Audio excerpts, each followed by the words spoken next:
Today, we are blessed to present one of these insightful lectures entitled Buddhist Stories, the Non-Wonderful, Part 1 of 5, on Between Master and Disciples, given in English. On September 4th, 2015, France.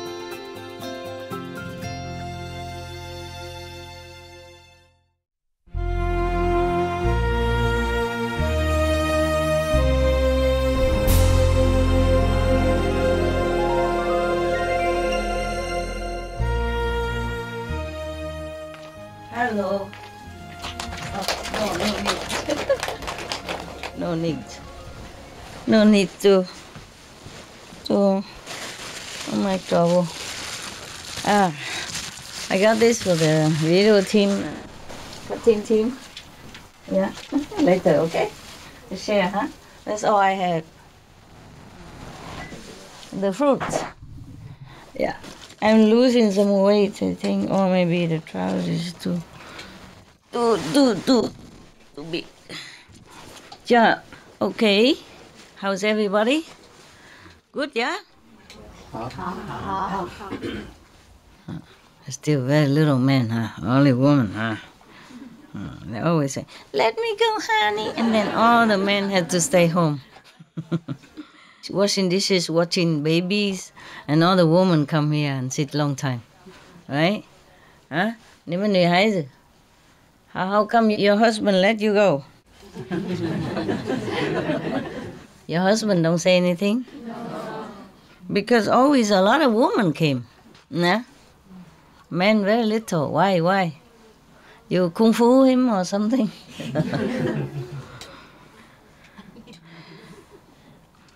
I don't have too many story anymore from this book. We have some story about some nuns and a story about somebody who making a lot of offering and has good merit. Which one you like to hear? Story of the nun? Follow the Buddha? Or the story of another offering? Nun? Good. Let's do that. I don't have monk story for you guys today. Okay. Yeah. Very good. Well, you like to hear monk story? Do you men? Huh? You men would like to hear monk story? Don't have. Sorry.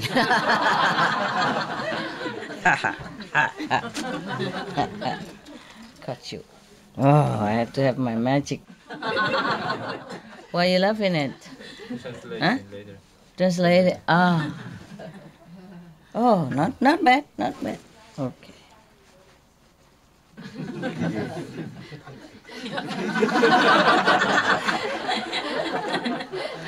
So I don't need to say anything. You just wait for translation and you laugh anyway.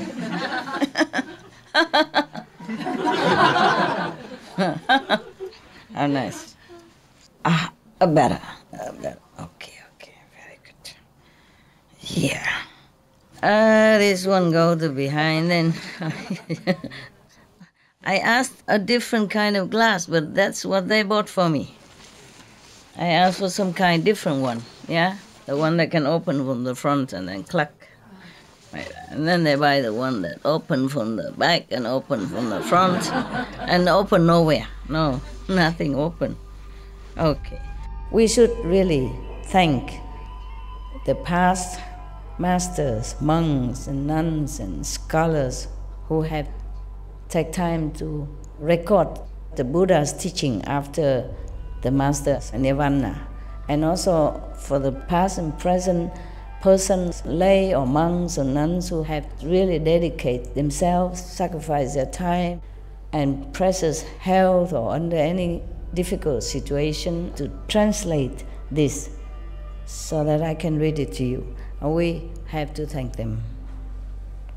And may they be blessed forever by all the Buddhas, past, present, and future. May their merit be immense. May they be liberated forever. Thank you.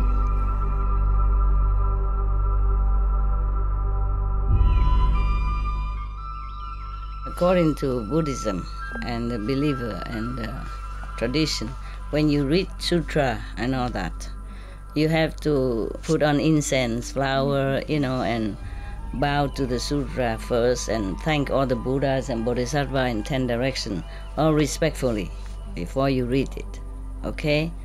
And then you cover the sutra also with silk or, beautiful cloth, and I just make it more popular. Yeah, more easy, simple. And I apologize to all the Buddha. I say if I done something wrong, according to the tradition, my heart is full of respect. It's just that I cannot always do that. So please, all the sin, whatever I've done wrong, is all on me. At least other people, they hear the names of the Buddha, according to the sutra, they will get benefit. Yes. Now, this is a story about a nun named Diệu. Diệu means very wonderful. Yeah. Wonderful Bhikshuni means nun wonderful. Wonderful nun is her name. Her name I translate as wonderful. Okay. Yeah. This is from Anand again. Yeah. We have to thank the Buddha and Anand for all this beautiful story. Thus I have heard. One time the Buddha was in the country Save at the ashram Ki Huan. After the king of that country died, his crown prince named like a diamond, came to the throne and ruled the country. But this man is very bad. This prince is very bad. He's not as good as his father. Yeah.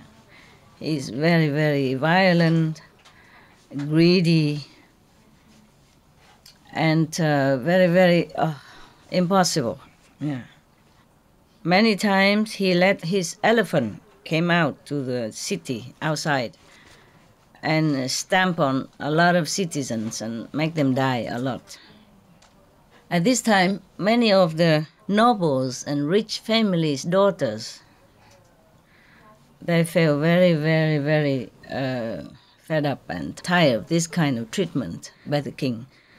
So many of them came to the Buddha and became nuns together. Yeah, a lot of them.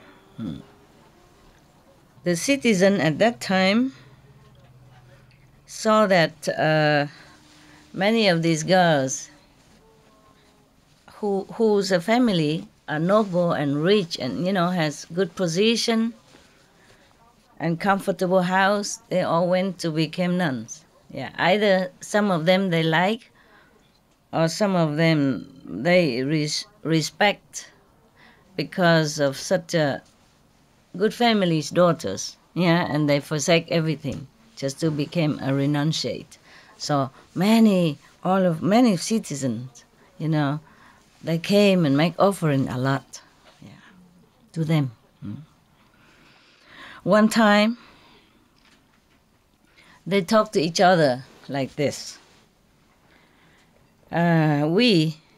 Although we have become nuns, and even though we have the title of Bhikshuni, meaning reverend nuns, high level, high priestess, yes. But concerning the Buddha's teaching, we didn't really understand a lot. Yeah. So we has not been able to drink the Buddha's ambrosia, the nectar, meaning the teaching, the highest teaching, the one that you can feel it, you can have experience with, like initiation. Perhaps they have not been initiated.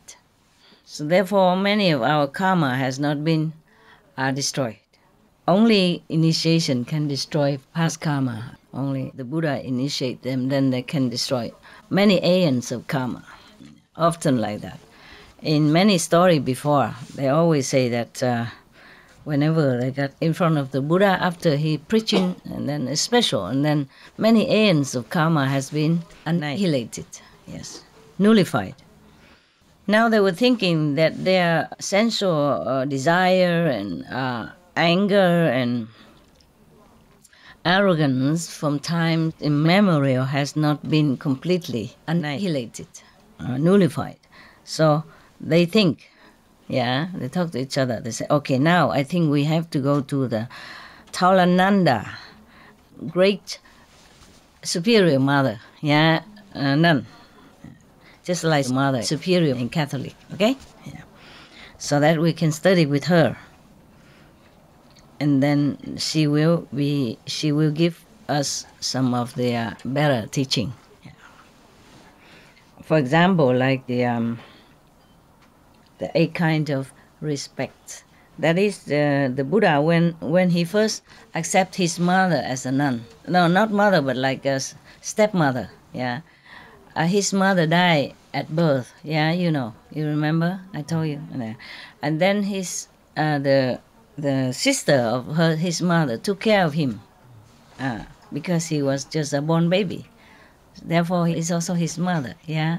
And then after the Buddha became Buddha and have many monks follow him already and lay people follow him already, Lahula also became a monk. Lahula is his son, his only son, also became a monk.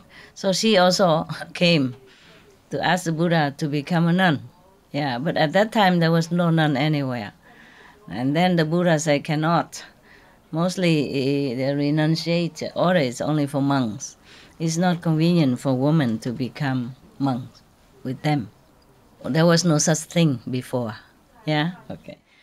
And then so after she insists, and then Anand was talking, interfere on her behalf. Begging the Buddha, saying that she has taken care of you since you were a baby. Without her, you probably would not be able to survive or live as well. Yeah? So she is your mother, and you cannot deny her request, something like that, because this is not like a worldly request, but it's a noble intention. So you must accept her. Then the Buddha relented and accepted her as a nun. But before that, he made 8 rules for her to follow. If she can follow and accept them, then she can become a nun. I have to confess, I don't remember all of the 8. But it's almost like you have to bow, have to prostrate to the monks. No matter how young that monk is, always. One of them is like that, If she can accept it, then she can become a nun, yeah. And many others probably, but the nuns have also about 200 something other precepts, almost like the monks. It just modified a little bit for nuns, yeah? Yes. The Buddha thinks, not because he didn't want, but he was worried, number one, she is from royal household, see, royal blood. And she has been used to with luxurious life and have servants, always at her beck and call. And then she's always ordering, she's used to with this kind of matriarch-like life, yeah. He worries she cannot humble herself to live as a monk. A monk's life only 1 meal a day at that time, except when you're sick or something special, or when you go on different journey, then maybe you don't have food for a long time, so you can eat any other time. Otherwise, you have to eat only at noon, yeah. And then have to live ascetic life, Cannot have a high bed and a lot of beautiful clothes, anything like that. Probably one of the rules are like that, okay? Can she accept this kind of ascetic life, you see? Like living anywhere, sleeping under the tree or on the grass, on dry grass, or in the cave, with grass cover, thing like that. Above all, have to respect all the monks, regardless of age. For example, yeah, like that. If she can accept all this, then she can be nun. She accepted everything. Obedience to monks as well, because the Buddha worry also, she come here and, I'm the mother of the Buddha and I'm the queen, you know what I mean? Then all the monks has to respect her and all that stuff, yeah? And she might order the monks to do things for her just like in the palace. And then what to do, you see? So the Buddha has to make the rules like that. She accepted everything. And she lived also an ascetic life like everyone else. Then it was okay. After that, she became a nun, and she's the first one in his order. After a while, there are more. Yeah? There are more, yes. Now we come back to these nobles' families' daughters. There were about 500 people, 500 daughters of good families have become renunciate. But at that time, maybe they just became renunciate by themselves. You know, they did not even come to the Buddha yet. So this time, they think they should go to one of the Buddha's nun disciple, yeah, to learn things from her. Because when any nuns came in, the Buddha will refer them to the nuns to teach them. The Buddha will not teach them directly himself.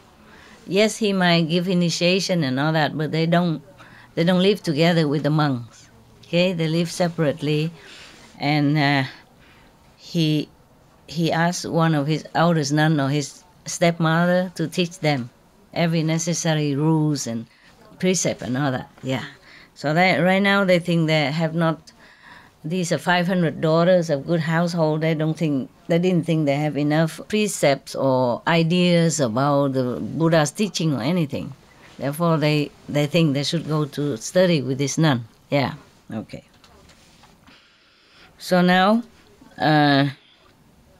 they all came to see this elderly nun, yeah, the Mother Superior, yeah, well, we can call that.